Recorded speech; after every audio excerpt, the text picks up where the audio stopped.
that was kind of a weird video, but I feel like I did that under the request of someone else. Meaning, the reason I did the last video was someone else suggested that I kind of make a video and talk about using that example. So that wasn't really my video. That was someone else that was guiding me, told me to do it. So I thought it was a decent example of something that doesn't have anything to do with mythology or the War of Troy. So this video, what my intention for this video is to show you information that will blow your mind so badly and so heavily and so deeply that the information I'm about to reveal is ultimately not just special or secret or even mysterious or completely just simple, like common. The information I'm going to reveal is utterly a lost information that's been lost since the end of the War of Troy. It is information exactly on the origins of the Trojan War, which have to this day been said to be a mystery because no one knows the true origins of the Trojan War. They'll tell you that, and I'm going to tell you things that are so unbelievable in this video because I'm going to fill in all the blanks. I'm going to tell you it'll blow you away. Yeah, and why am I doing this? Because somebody who understands mythological truth is going to hear, if they get this information, they will look at me as definitely legit. They're going to say that man just revealed things that changed this world, or at least my world, that people would have to write me and say, man, I can't believe. Yeah, what I'm saying is, if what I'm about to tell you is true, then people have been trying to understand the Trojan War and the mysteries of Troy. Well, I would reveal everything they're trying to figure out. They're still trying to figure it out. It's a mystery. No one knows the origins. No one knows. Yeah, here we go. So what I'm about to read to you is something I already wrote. I wrote this down, and what I did was I first pasted text from something on SparkNotes, and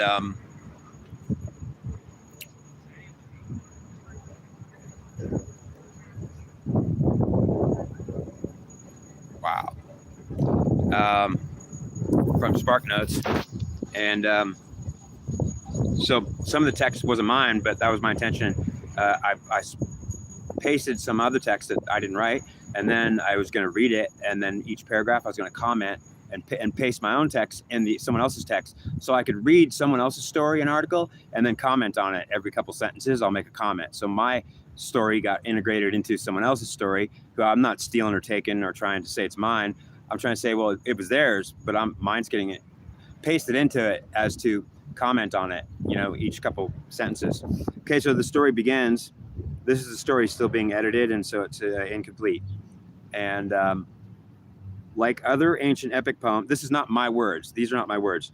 This is a story. Okay, like other ancient epic poems, the Iliad presents its subject clearly from the outset. So this is a sentence that starts on SparkNotes where someone was commenting about the Iliad. The first sentence of their commentary, which was several pages, well, this is within the first two sentences, this is what they said. I'm going to read it again to you. The Iliad presents its subject clearly from the outset. Now, let me tell you something. If you're going to make a commentary on the Iliad, and within the first two sentences of the commentary, you're going to make a statement like, the Iliad presents its subject clearly from the outset. My feeling was, are you kidding me? Not only is it not presenting its subject clearly at all, but it's hiding its subject clearly. And ultimately you have to know what's hiding. I am aware of it. So understand what reason why I'm doing this video right now, because I want to legitimize myself. Understand that if you're saying, is that guy a clown? Does he really talk to God? Where's he getting his information from? Well, ultimately, even if a lot of people would say either I don't understand what you just did, understand there are scholars and people that are mythological historians, archaeologists that if they hear this, they would say that man is legit, man. That man is absolutely legit. What he just said blows my mind. I'm going to blow archaeologists' mind. I'll blow historians' minds right now. Okay. And then I'm going to say thank you, God. Thank you, God, for providing me with this information to make this video so that I can at least say, if people are trying to discredit me, well, why don't you try discrediting this? That is important to me. Here we are. So I say, I disagree with this first statement. It's clearly not the case, nor the truth. Most of the information to make that a true fact is entirely missing from the story. And unless you know what it is already, it is clear this statement is suggesting if you have trouble in understanding, most of the story is missing. These are my words, which I wrote down.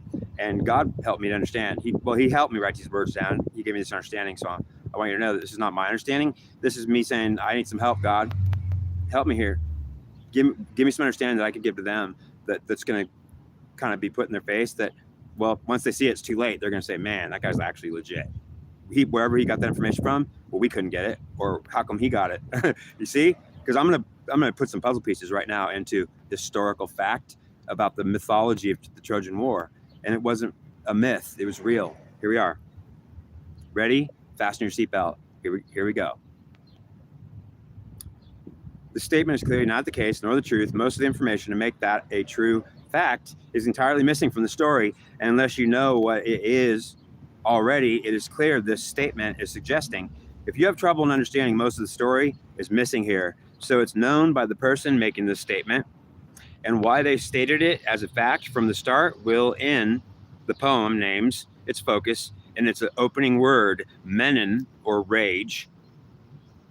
Specifically, the Iliad concerns itself with the rage of Achilles, how it begins, how it cripples the Achaean army, and how it finally becomes redirected towards the Trojans. Those weren't my words. I was pasting some commentary from SparkNotes in there. So I'm complaining. So there's two characters here. While I'm reading this to you, you're gonna see somebody commenting on the Trojan conflict. It's not me. I'm the one complaining about it. I'm the one saying it's not true and saying it's not true for this reason. It's not true for that. So what you're gonna see is like there's two narrators here. One commenting on, one's a professional academia, scientific archaeologist getting paid a lot of money and recognition and prestige, and is the leading element of this country's knowledge. And I'm challenging him, saying that you're a donut and coffee at the best. You know, I am the best. I have the best. And so I'm challenging him with love. With love. What I'm saying is I'm not getting any recognition, any acclaim.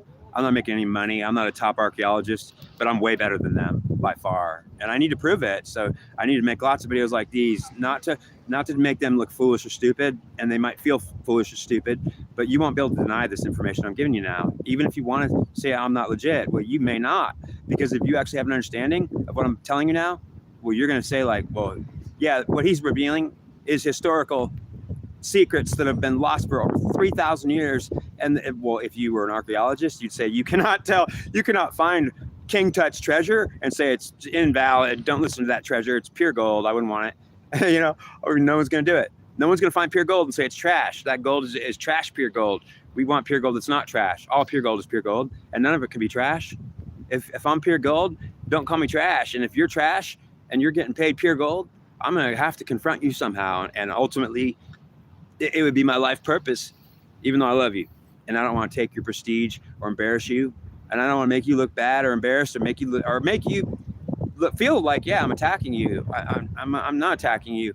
If it seems that way, I'm just saying, like, you shouldn't be the leading element if you don't even know about the truth. And if you're certainly not understanding the Iliad, don't tell people things like these. All right, here we go. The rage of Achilles was the rage of a goddess. These are my words, and I'm revealing to you now.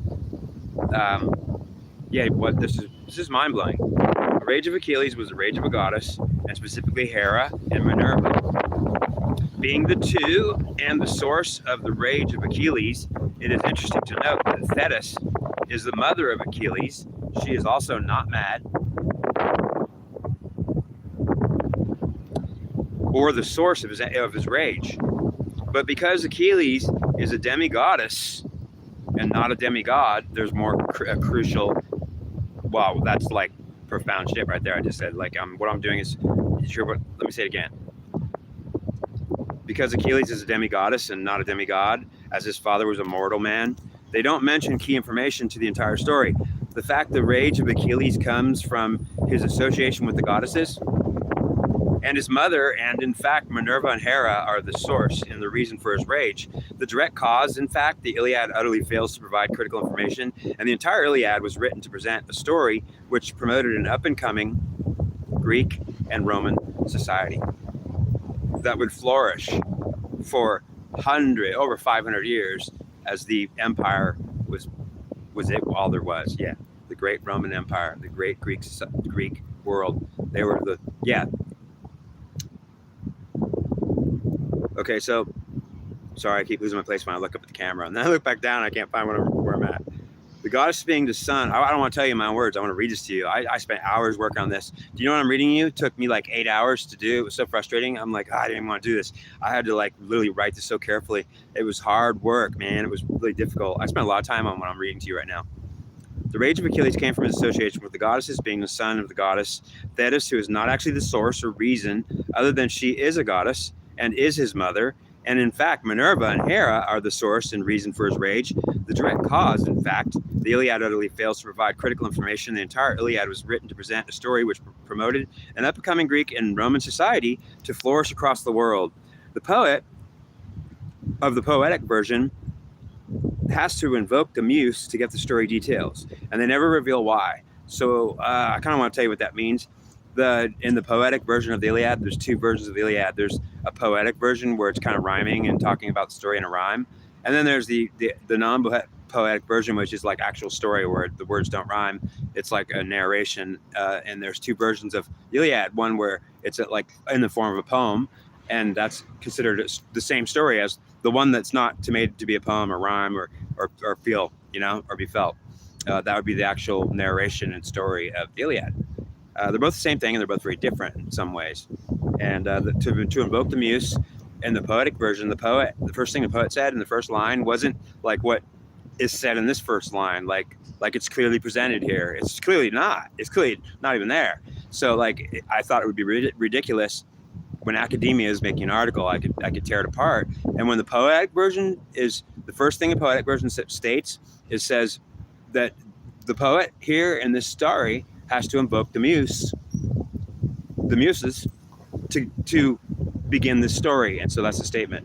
Now, to invoke the muses, or the poet just states, the poet here has to invoke the muses to start the story. And then it begins the story. Okay, now it says nothing about why the poet has to invoke the muses. And it says nothing about the importance of the muses being invoked, or, then your story ain't legit. So what that tells me is when I was reading the poetic version, the poet was stating, as this story starts, the poet here invokes the muses. The story begins now. And now then the poet would begin the story. I thought, wow, stop right there. Excellent. Whatever we're about to read, this poet is legit because he's invoking the muses, and I know what that means, and the muses. So I'm going to read on. That it is, in fact, they only mention the poet invokes the muse, which is the official entity, which is the spiritual embodiment of the anger and rage of the goddesses, and the fact Achilles is a crucial reason for the successful sacking of the Troy. For without Achilles and his righteous rage, there is no victory for Agamemnon, for he is neither bound by the responsibilities of the invoking of the muse, something Agamemnon would refuse to do, and there is no righteous anger coming from Agamemnon. He is neither a demigoddess nor empathetic or sympathetic to the divine feminine cause. In fact, Agamemnon is of the opinion of his god Zeus. He feels as God does, as king over an empire, silly wives and daughters, imagining they could be goddesses or divine, something he was not supporting, so the goddesses did not have a presence of mind with him, and nor did he with them. He murdered his own daughter in ritual sacrifice. Prior to the armies deploying to Troy,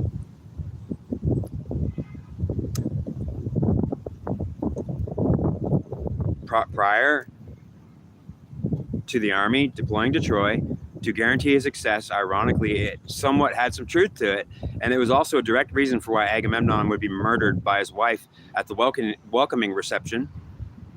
On his safe return home, he had to hurry up and safely return home to get quickly murdered and die for killing his daughter. And it was also in the plan from the day he would depart, with his promise of successfully sacking Troy. For killing his own daughter in a ritual sacrifice, he was also promised a safe, speedy return home by sea, which was dangerous travel. It was very dangerous for travel. It was very likely you were on a ship that time. You were on a ship crossing the sea. You could definitely die in any storm, and you'll never come back. So sailors were definitely worried about dying in a storm. It happened often back then. The ships never returned. They got in a bad storm. That's it. They capsized. So ultimately, he wanted to guarantee that he can make it to Troy, but he was offered a guarantee to make it to Troy if he killed his daughter, if he cut her throat, sacrificed her to the god or the goddess. And ultimately, at the welcome reception on his safe return, he had to hurry up and safely return home to get quickly murdered and die for killing his daughter. And it was also in the plan from the day he would depart, with the promise of successfully sacking Troy for killing his own daughter. He was also promised a safe, speedy return home. Most of the entire fleet never actually made it home. In fact, very few of the massive navy that departed from Troy after Troy had been sacked and the war was over ever made it back home. In fact, very few of the massive navy ever made it back at all. The largest part of most of his navy was destroyed by storms at sea or blown off course at the direction of the goddess Athena. The entire success of the Greek army, when they sacked Troy, they had total victory. Troy be destroyed. They won. There was a huge navy army that departed by Troy back to home, and it was thousands of ships. It was thousands of ships carrying hundreds of men on each ship. And it was the hugest naval engagement of size of fleet. It was a fleet of the largest proportions, 1,500, 2,000 huge ships. And they all went home. And I'll tell you, maybe 15 ships made it home, 15 of 1,500. And ultimately, ultimately it was a punishment, meaning what the whole victorious Greek and Achaean army experienced after their great victory was going back home by sea and every one of them being sunk and killed off and crushed and blown off course, because god Neptune was pissed, and so was Athena. They were all murdered at sea. You won't have a victory, but only some of you, very few of you, will ever make it home. And that was a fact. Odysseus wouldn't make it home for 20 years.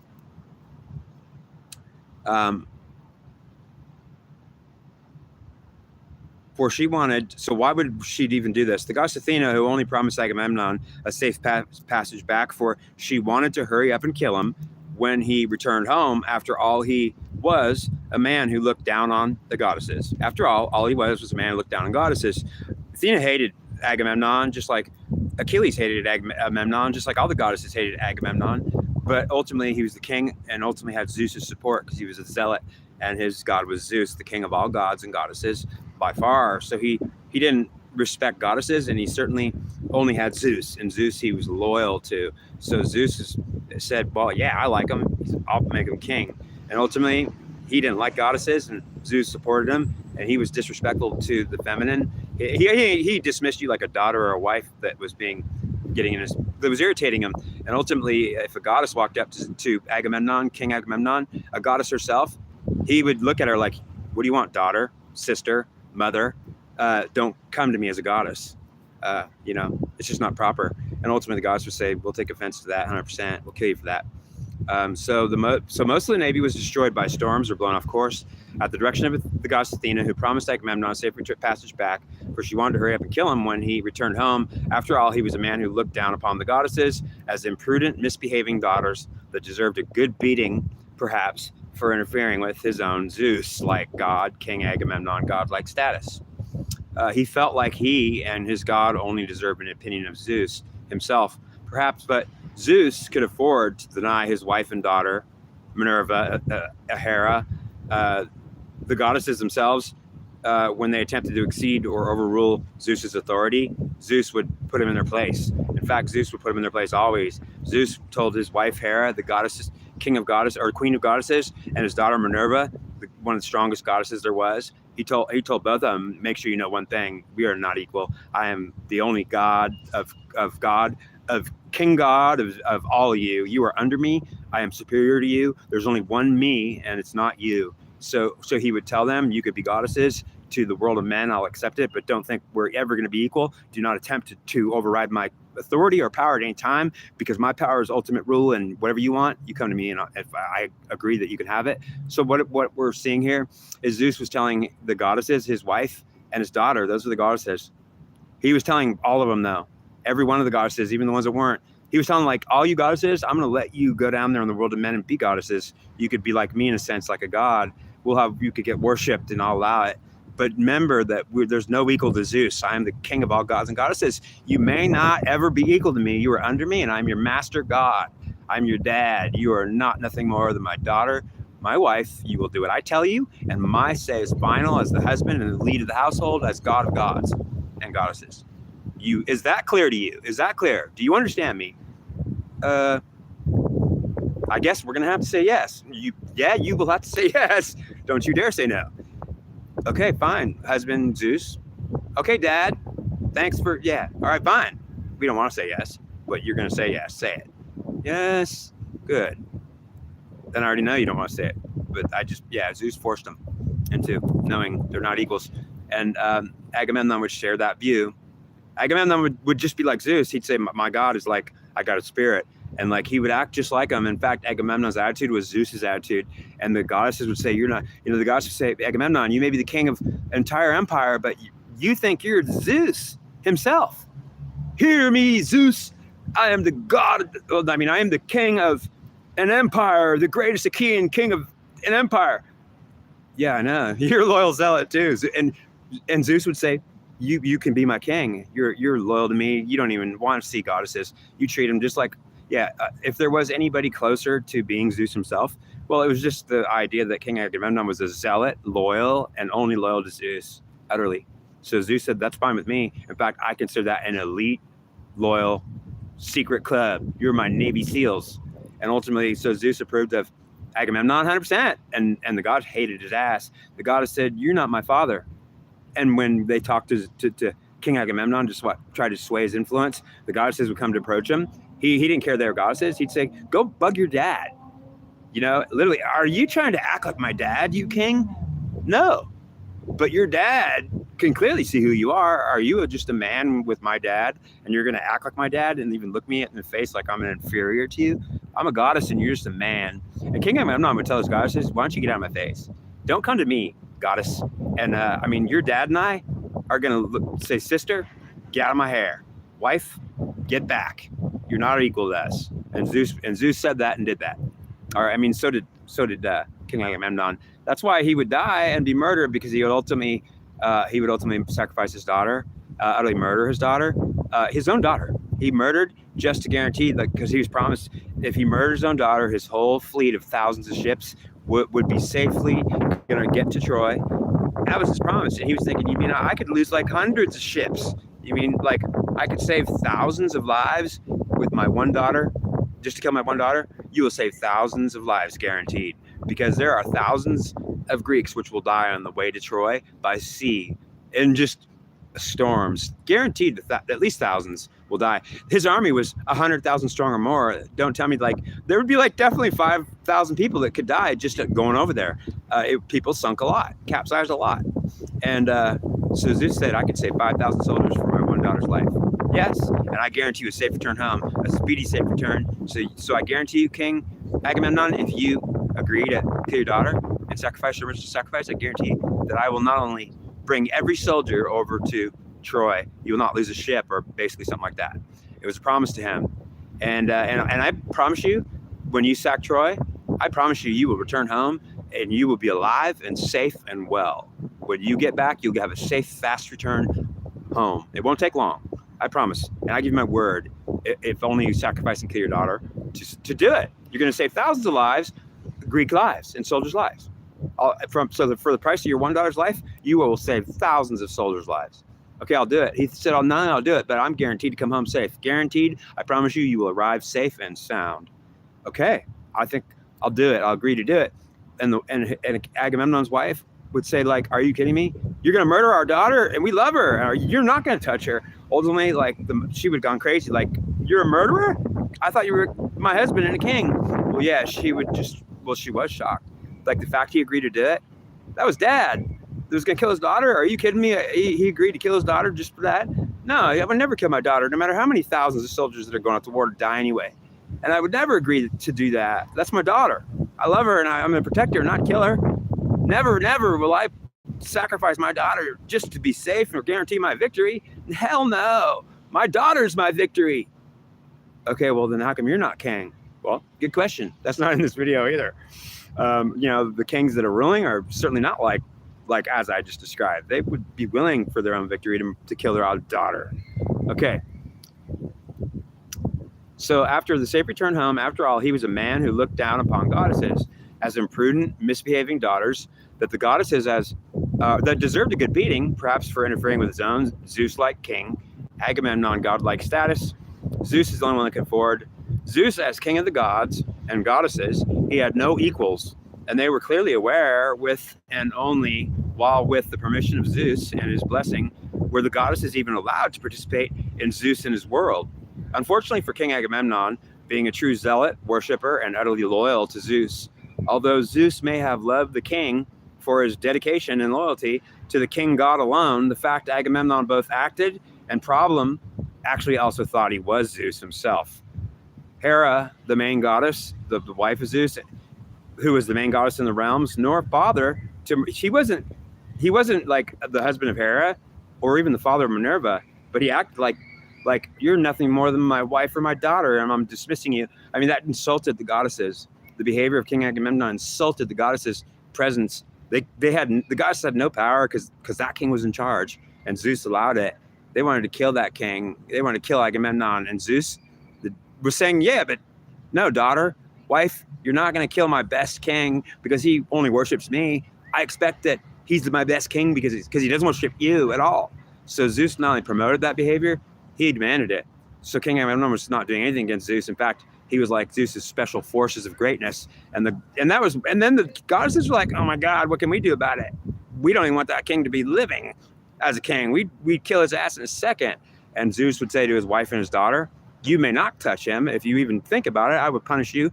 You will be thrown off Mount Olympus, and don't even think. Once he called Minerva, Zeus called his own daughter Minerva, a vixen power grabber. And he said, don't think I might not kill you, daughter.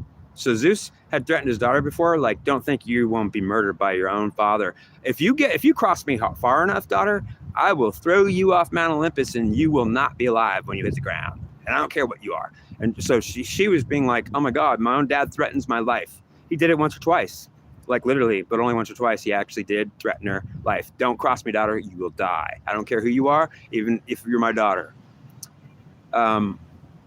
So Minerva and Hera, as did his daughter when he placed a knife to her throat and killed his own daughter, and a ritual sacrifice guaranteeing the sack of Troy and the safe return.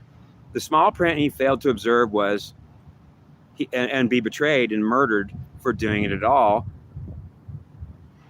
When he comes back home, he failed to observe that he'd be betrayed and murdered for doing it at all. All it was, the way that they would rid themselves of the king and avoid the wrath of their father and also get back at him in some way, meaning, but Zeus knew nothing about this agreement, meaning Zeus was not aware of everything. When you know the truth, what you're going to find, and this is what you'll discover, but you also have to know this information first. So somehow you have to receive it.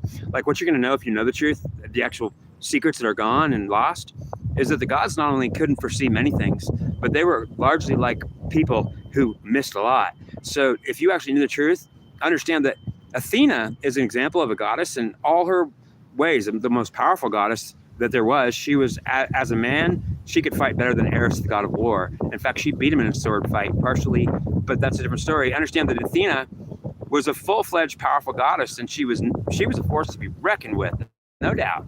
But she could not foresee much. And ultimately, she did not foresee so many events. And the way that the story ends with Odysseus, like Odysseus' his 20 years of suffering, the whole Odyssey is a story about Athena's failure to get him home safely. It took 20 years for Odysseus to get home. And Athena was helping him survive during that 20 years. Boy, I want to talk about that. This is a story that will. So they could actually kill King Agamemnon when they got home, and Zeus would come to his own daughter and say, you murdered my zealot king. He's my favorite elite greatness. But do you know what? If they would say that he murdered his own daughter in a ritual sacrifice to get a promise of, yeah, Zeus would say, are you kidding me? So like, well, you mean this is a technicality? Like I can't punish you for killing my best king? In other words, because they trickily made, because King Agamemnon agreed to murder his own daughter, well, then Zeus can't punish his daughter for murdering King Agamemnon. And ultimately, when Zeus finds out that his king is dead, because basically his daughter and his wife schemed it, well, yeah, they promised, oh my God, you promised King Agamemnon a safe arrival with no loss of his ships or men, and then you promised a safe return home, and then you had him killed because, his wife murdered him? Yeah. And so how's it our fault? You know what he did is he killed his own daughter. but you set it up that way. Well, ultimately, the goddesses would set the king up from the very start. They would start the war. So why did the war of Troy get started? Not because of Helen of Troy, not because of all stealing Helen of Troy. That was part of the plan. How are they going to get like people to go attack Troy? How are they going to get King Agamemnon to go kill the Trojans and absolutely want to kill them? Well, I understand the King Agamemnon didn't even have any problem with the Trojans. In fact, they were friends. They were at a party. Ultimately, Helen was stolen by Hector's brother. What's his name? I'll think of it in a second. I can't believe I can't think of the Hector's brother who stole Helen. I'll think of it in a second. He didn't steal Helen. He was told by the goddess Venus to take Helen with him when Helen comes to him. And then the goddess told Helen, go and escape now, because she was so unhappy with her husband, Menelaus. He was kind of really fat and he wasn't that attractive. He was really drunken, he was a good man, but he was ultimately like abusive towards her and unloving. He would just treat her not right. And Helen didn't like the treatment of her husband. Menelaus, she didn't like her husband. She felt trapped and like a slave. She was very unhappy. In fact, she wanted to commit suicide. She prayed to the goddesses, like, I can't believe I'm queen of a whole land and my husband is King Menelaus and he's the greatest. I want to kill myself. Help me, goddess. Get out of here. I'm stuck here being the queen. I hate every minute of every day. My husband abuses me. He doesn't give me anything. Like, Helen was the most unhappy queen that ever existed, and she was praying to the goddesses to save her. And they were saying, what can we do? She's a queen. She should be happy. She's saying, like, please save me. I don't want to live. I'm going to die. I want to get out of here. Okay, we're going to help. Don't worry. So Hector's brother would come with Hector to a party and to have, they invited him, because even Agamemnon would say, let's invite those Trojans for a party over here, and we're going to get together and have a treaty like we're friends. Well, whose idea was that? The gods and goddesses figured that out. They wanted Hector and his brother. I can't believe I can't remember his name. It's not important. I'm sure you know who he is. I don't know why I'm saying Hector's brother. Maybe that's the appropriate way to describe him, because I can't believe I can't remember his name. I would never forget his name. I'm thinking of it in a second. Wow, it's like it's locked out of my brain. Hector's brother, as I'm referring to him as Hector's brother, who stole Helen, and he brought her back to Troy. The story says that what happened is that he stole the wife of the king Menelaus. He stole her, or snatched her, and they went off and like went to Troy. And ultimately, then they said, "Oh my God, he stole my wife. We're gonna go there with the biggest fleet of men." And Agamemnon said, "He stole Helen, your wife. Oh, I will put 1,000 ships upon Troy shall fall." So ultimately, what happened? Agamemnon had no reason to go to Troy or hate the Trojans. Understand that the gods and goddesses planned this out. They wanted Helen to give her an escape. Now she can go with the cute brother of Hector. She was so attracted to him. He was such a lover. He loved her. So ultimately, he was like a playboy that was nice. And he was ultimately, not a great companion for life. He was a great man to fall in love with, that treated you and loved you because no one else would. And he would want to have sex and give you the best love. And eventually you'd say like that he's a playboy. I mean, I want a husband that's serious. So he was also like a child in many ways. A lover you'd love for a while, and it was great love, but it was ultimately someone you get sick of and not even want anymore as a husband because he was immature. She would find that out ultimately, but she got stuck there. So just know that. Okay, so the gods and goddesses achieved two goals and results. They got an escape for Helen, who was praying to him, "Get me out of here. Get me out of here. Save me. I'll die. Kill myself." So they achieved rescuing her by Hector and his brother coming over, kidnapping her, taking her back to Troy, where she would be happy and honored and loved and given the most kudos. Understand that she was happy. Do you know the Trojans honored her? "Helen, you're a queen. Do you know, my lady, we are honored to have your presence here."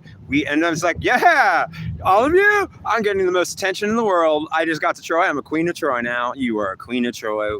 This is what the king of Troy said. "We are honored to have you, Helen. We will bless and honor you. And your presence is," she just got everything she wanted. So I know I talk too much and explain too much. I got to stop doing it. I should have just read the story and I've explained it, but here we go. I'm trying to move along.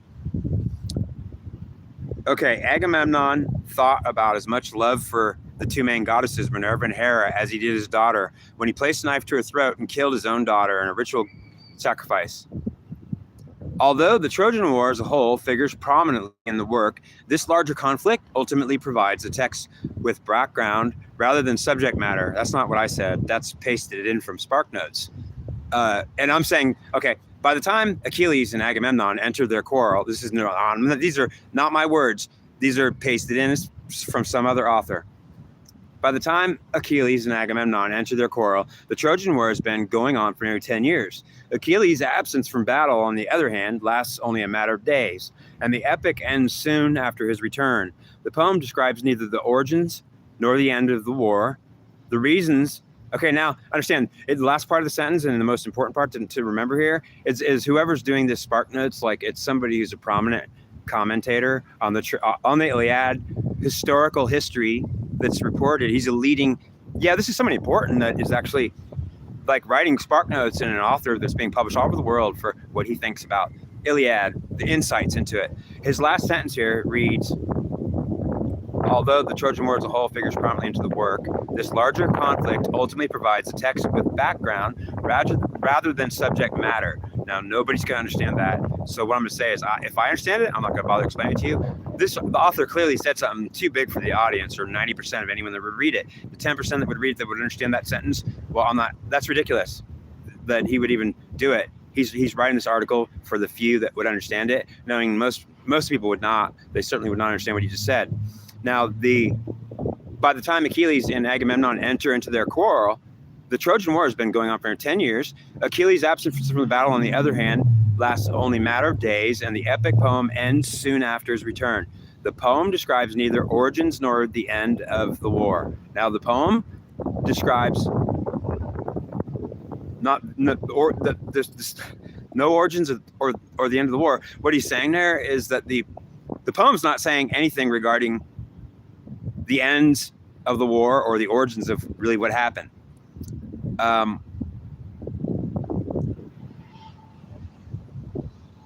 Sorry, I lost my place here. I'm trying to find my place. Every time I look at the camera and I look back down, I'm losing my place. I'm trying to read to you because I could just tell you without it, but I took 8 hours to do this.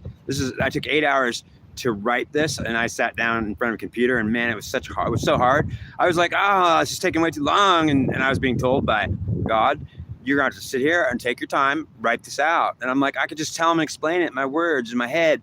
He says, like, you over-explain it, you repeat yourself. He's like, you need to write this out. And I did. I couldn't stand doing it. It took so long. But yeah, so here we are. I'm going to read the rest of it. And the origins of his rage truly would not ever be revealed until, by goddess, right now, something I may not fail to get credit for someday, should the gods concur without any apparent obvious disagreement from the goddesses. Nor, more importantly, upon my publishing this work, that means anybody hearing the story right now that I'm reading to you, you're getting this right now in real time on live video on YouTube. So this is what I'm talking about. Nor, more importantly, upon my publishing this work, that's great, to someone quickly copyrights it and publishes it first, that frames Achilles' wrath. Instead, who really gets credit for anything they might imagine themselves? Also wise and intelligent to author up no idea I ever thought was my own. Did I think sourced from a divine blessing the god or goddess gives a person the information? They seem to so excitedly and excitedly think up, what a great idea it is to have the divine whispering in my ear. What I seem to think me and my ego so cleverly authored up. And with not even a thank you, I'm so privileged to be aware I'm not smart enough to author up such greatness like this. And that's important to me to know. The reason for the cleverness and excitement I felt while the divine whispering in my ears was so not heard, yet felt with cleverness, I could ever be so smart. It scrutinizes the origins and the end of this wrath, this narrowing the scope of the poem from a larger conflict between warring peoples to a smaller one between this is not my words again, so I'll tell you when my words begin. So here's the guy commenting. I'm going to tell you as I'm reading this, it's garbage. So what I'm about to read, my frustration is, my God, what are you saying, man?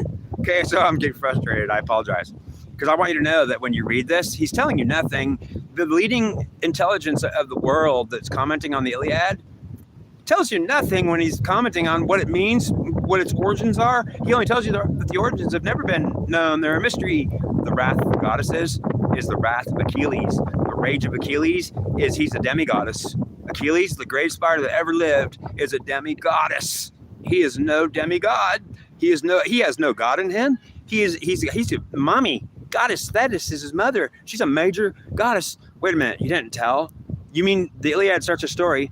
It doesn't even tell people that the rage of Achilles is the goddess herself, Minerva and Hera, who are not his mother and not the source then. So understand that the reason why Achilles' rage was so complete and he had such a rage in him was that Hera and Minerva were raging mad at men in Troy, in the city of Troy, egotistical men that would discount their own daughters, and Agamemnon, a king of kings and a zealot of Zeus, who would dismiss the goddesses like they're nothing. They're little girls that should go play again on the swings and quit bothering me. You're no goddess. I'm a god.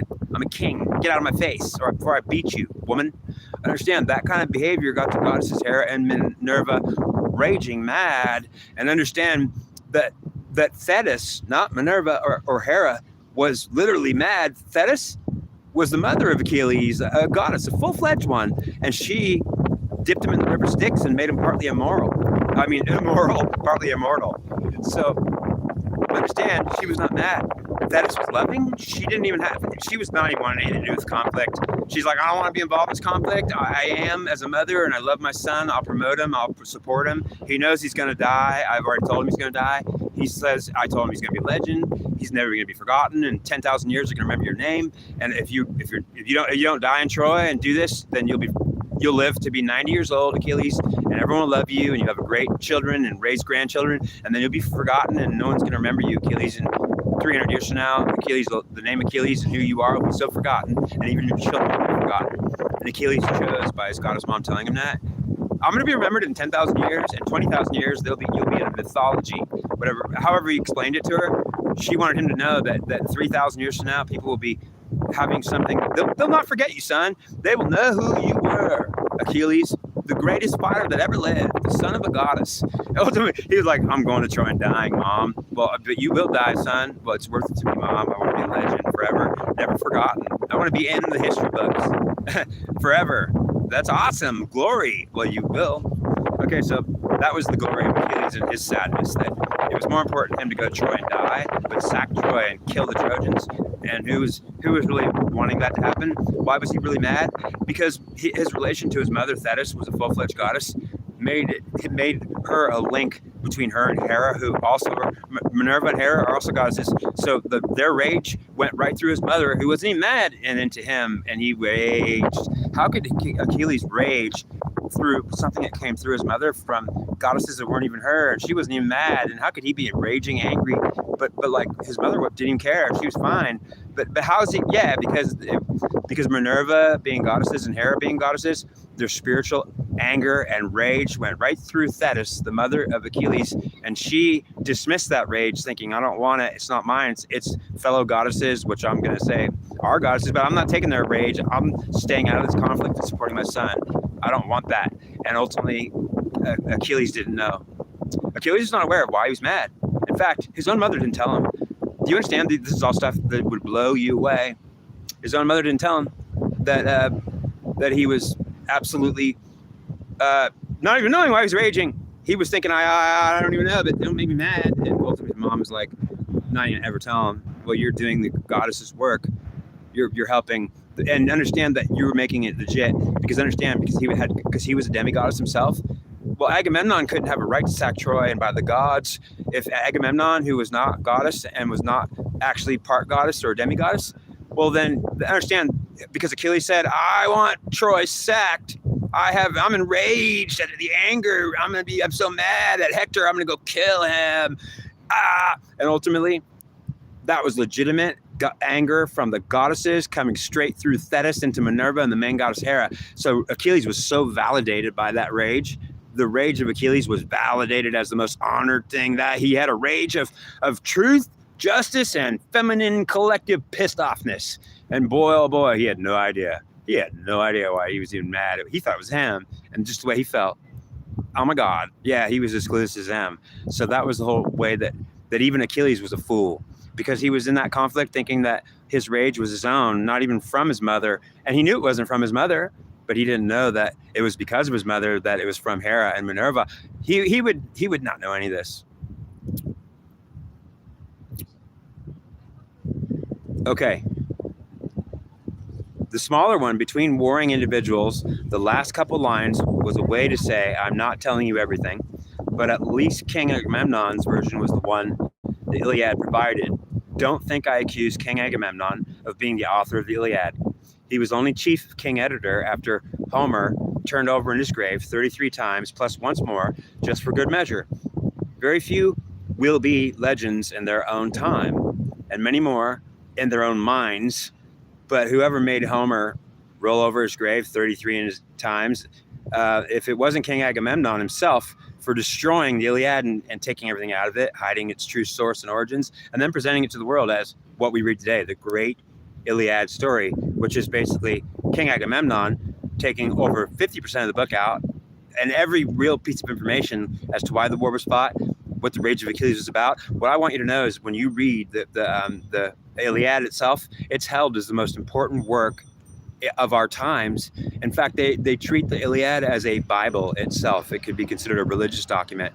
It is considered the greatest epic, mythological epic, and worth more than it's invaluable, utterly invaluable. The Iliad came from a story of the gods and goddesses and mythology itself, from Homer, one of the first and oldest epics, and the greatest held to be greatest. It said nothing, told nothing. Basically, what the Iliad does is give you a story about what they want you to know, and they don't tell you anything about the origins of why it is. They actually removed everything that actually tells the truth out of it. It was criminal. You would say it was criminal to present the Iliad as they do today, but it was criminal to the point. But I'm just saying, I'm not mad at you. I'm not mad at us. But I'm saying, if you knew the truth, you would say the Iliad that we read today is epic. It is the version of someone who utterly destroyed the story, took half of it out, and hid every truth from it so that they could present it to you in a way that made them utterly supporting the Greek society and the Roman society that would come up in the future. So this is before Greek would become a great society. So Greek became a great society after this War of Troy. Oh my gosh, Greek flourished as a great society forever. And then the Greco-Roman transition turned into the Roman Empire, the greatest Roman Empire that ever lived for 500 years. The Roman Empire ruled as God, king, world of the greatest. Yeah, Roman Empire was epic. The fact that the Roman Empire lasted over 500 years and the Roman Empire was a great godlike society that was unheard of. The way the Romans made their society, the cohesion of the greatest empire that ever existed, took over the world. Everybody fell under Rome, and every road leaded to Rome. Understand how great Rome was.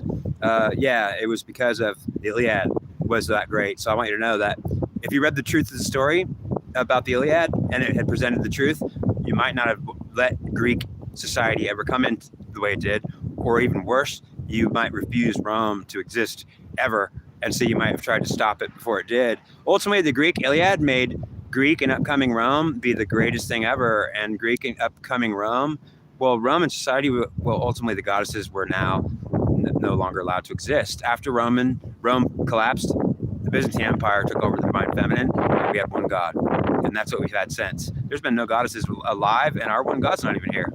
So, but I want to read the rest of the story. I talk way too much and I comment way too much. I swear. And I'm going to do a video after this one, but it's going to be short. This is 48 minutes. It's way too long. I'm blowing it. I apologize. I'm totally blowing it because I should have just read this thing and shut my mouth. Ultimately, I want to give a narration of my own opinion because I want to be participating in this whole thing. I wrote this though, so I could have just shut up and read it to you. And I am participating in it. It's ultimately shared by Spark Notes and someone else also. Some of the text is they're writing, but I'm only because I need to have it here so I can shoot it down, so I can read it to you and then shoot it down. Why I'm shooting it down is because it needs to be shot down, and no offense to the author himself. You like all of what you write as a leading expert needs to be shot down. If someone could do it, I just want to shoot it down to show you that it needs to be shot down. Okay. One should appreciate if they are wanting to be the one and with each other, and in our current reality, it's only real. Wait a second. Wait a minute. Hang on. I lost my place. I apologize. I keep losing my place.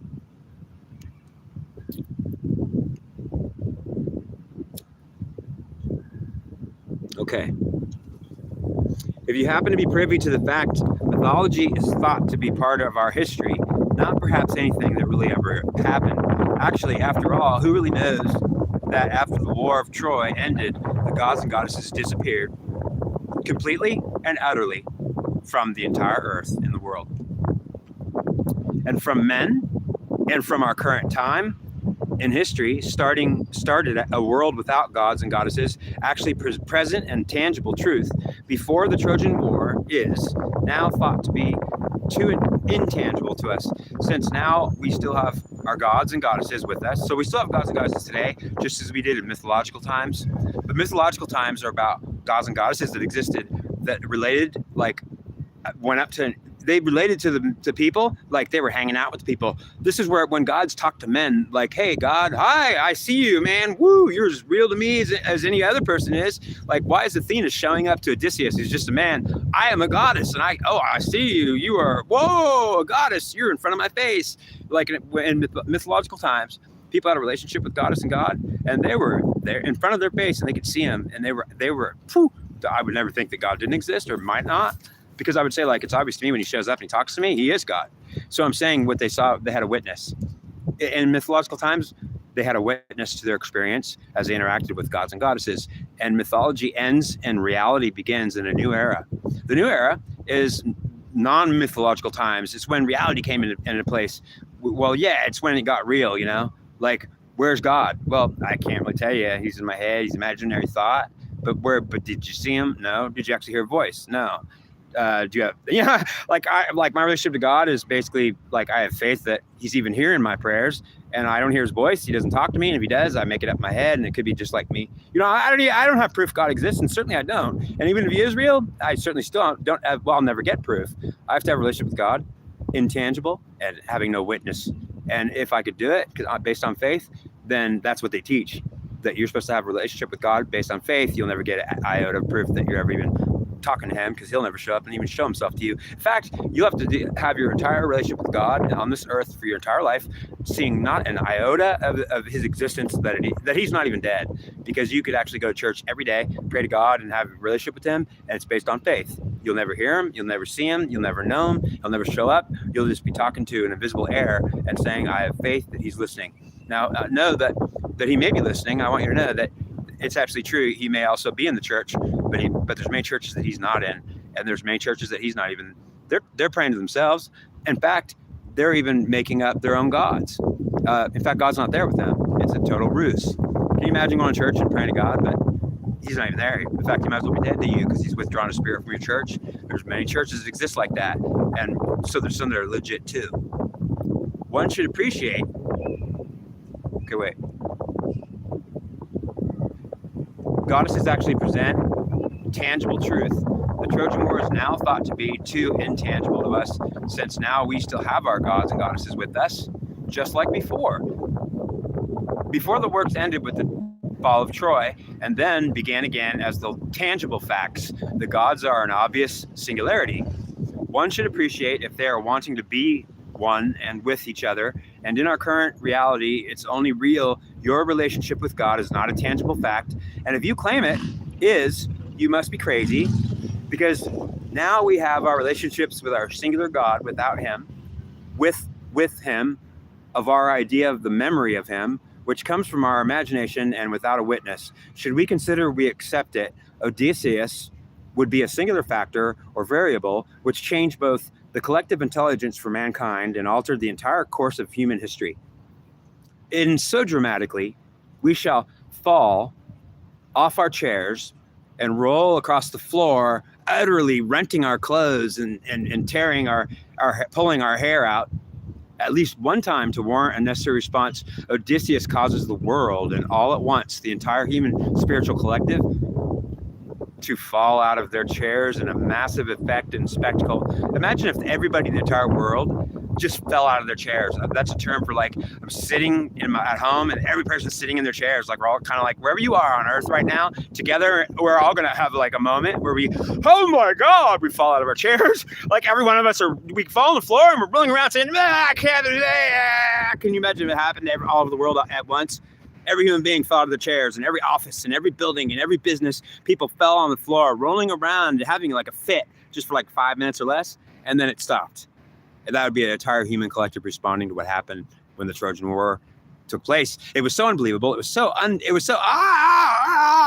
human collective flipped out. I guarantee you there was 5 minutes that the human collective, that means every man, woman, and child, went through in a moment of emotional trauma that lasted at least 5 minutes. It happened all at once, and the whole world went through it. Can you even imagine every person having a panic attack all at once at the same time? It would be chaos all over the world for 5 minutes. It happened because the collective literally flipped out.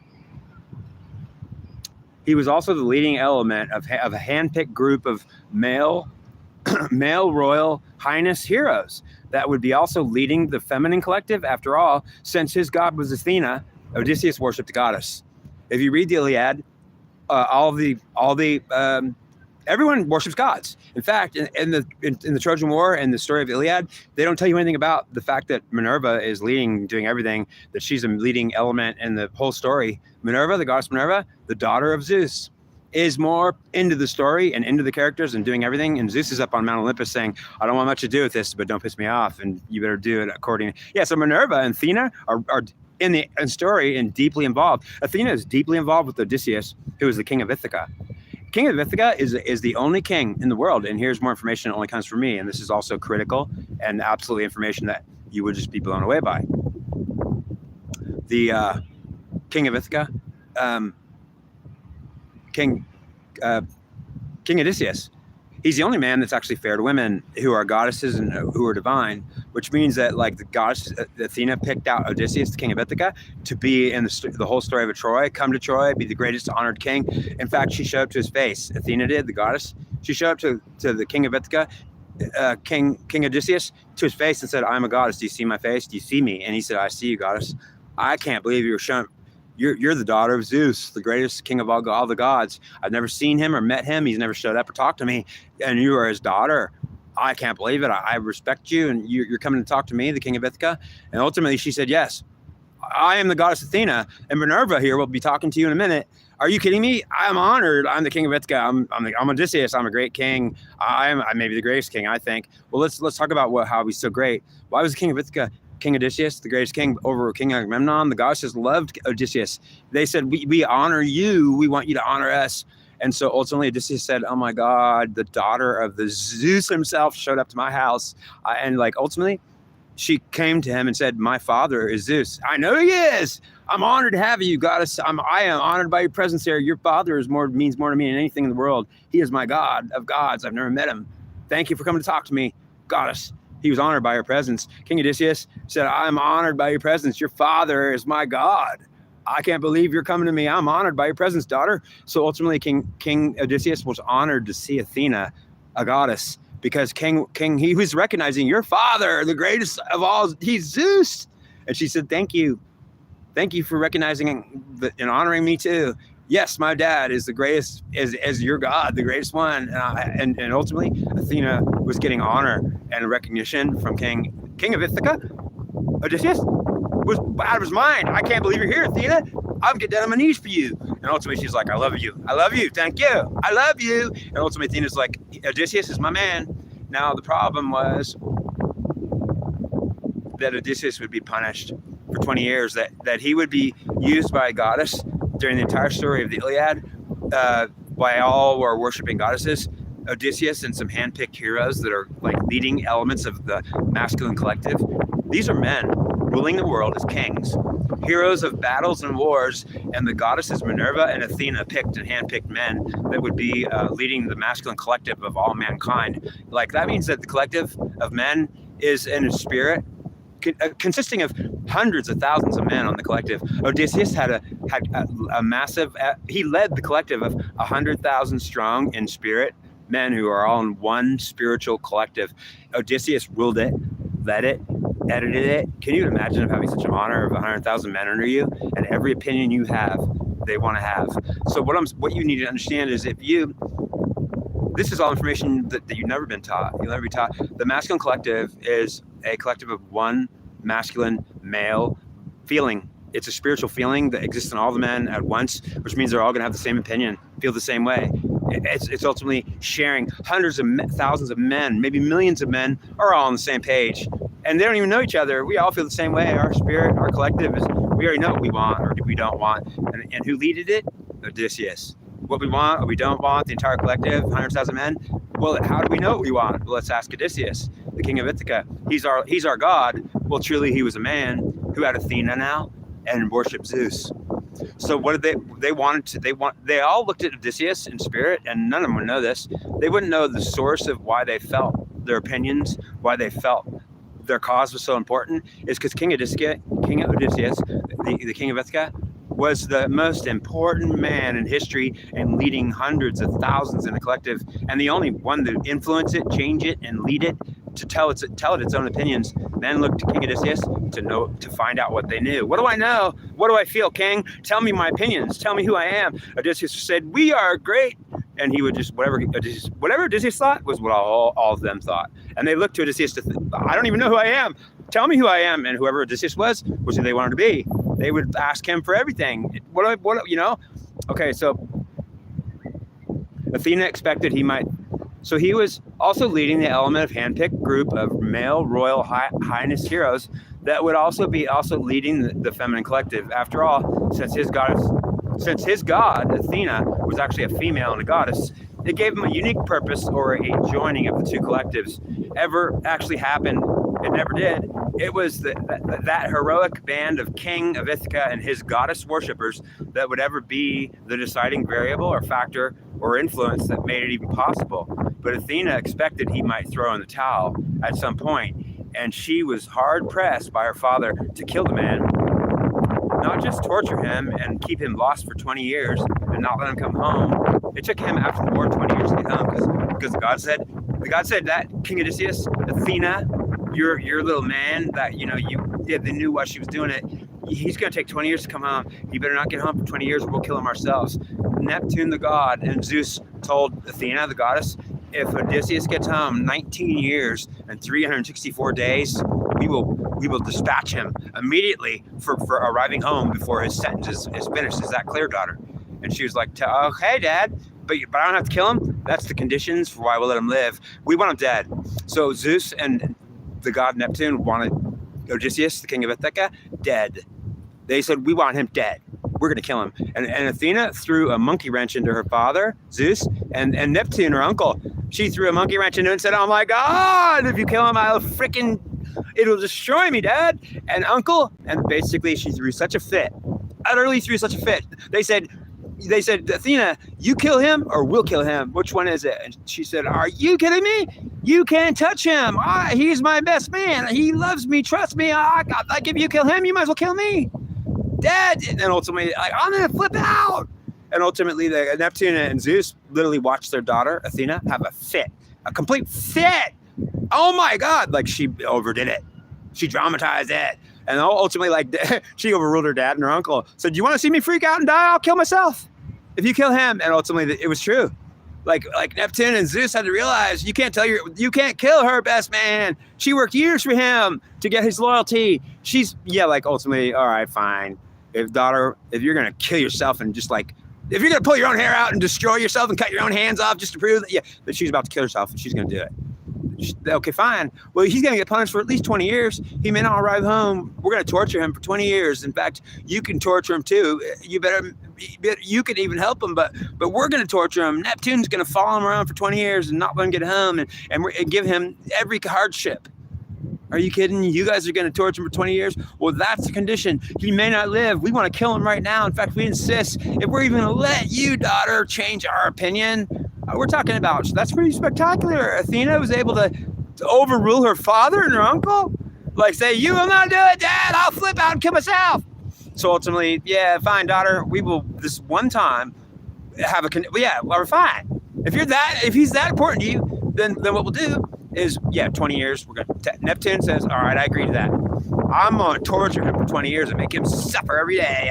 He stuck a sword in my son's eye. So what was the god mad at him for? So mad because he stuck a sword and he basically blinded the son of the god Neptune or Poseidon, depending on which version you're looking at. And my son, like that man blinded my son. He was a Cyclops. He only had one eye. Well, yeah, I would have spared him one eye, but he only had one. Don't blame me. And ultimately, the son of a god, one of the main gods, got permanently blinded by Odysseus, who would say, that man tried to eat me. That Cyclops wanted to eat me for dinner. I was on the menu. My men were on the menu. We were going to be his main course. And we got him drunk and we stabbed him in his eye so he couldn't read the menu or find us, so we could escape. There was no other way to do it. If he could use his eye, he was going to find us. Without his eye, he couldn't find us. We could only hide from him if we blinded him. Like, that's what we had to do. We had to do it. Ultimately, Neptune would say, no, you did that that was my son. You did that too. He's permanently blind for life. I'm going to torture you, boy. I want to kill you. The only reason why I'm not going to do it, but he didn't know. So he was not aware. So Odysseus didn't know that Neptune hated him that bad. He didn't even know that the Cyclops that he blinded was even the son of a god. He went to an island and the Cyclops tried to eat him, so he stuck a sword in his eye and ran for his life. And ultimately incurred the wrath of the gods. And they wanted to kill his ass. So ultimately he would be given a chance to roll around for 20 years and eventually never get home. I'm going to end this right here, and I'm going to start another video, and I'm just going to read it as I wrote it, because I haven't done myself a service talking for a whole hour and 5 minutes, and my intention was to make this video like 15 minutes long, and as usual, I can't keep myself out of my narration story. I wish I could have just read this story. I already spent so long on it, so it's ridiculous. I'm kind of like failing.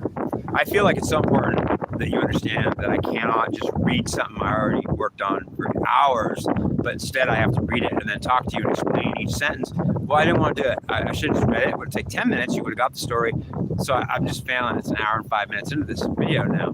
So what I'm going to do is I'm going to stop it. I'm going to start a new one. The next video I'm going to do, I'm going to see if I can actually read the story without interjecting myself into it. If it's possible, I'm going to do it. If it's not, I guess you're going to see. And so what? So I'll see you in the next one in a minute.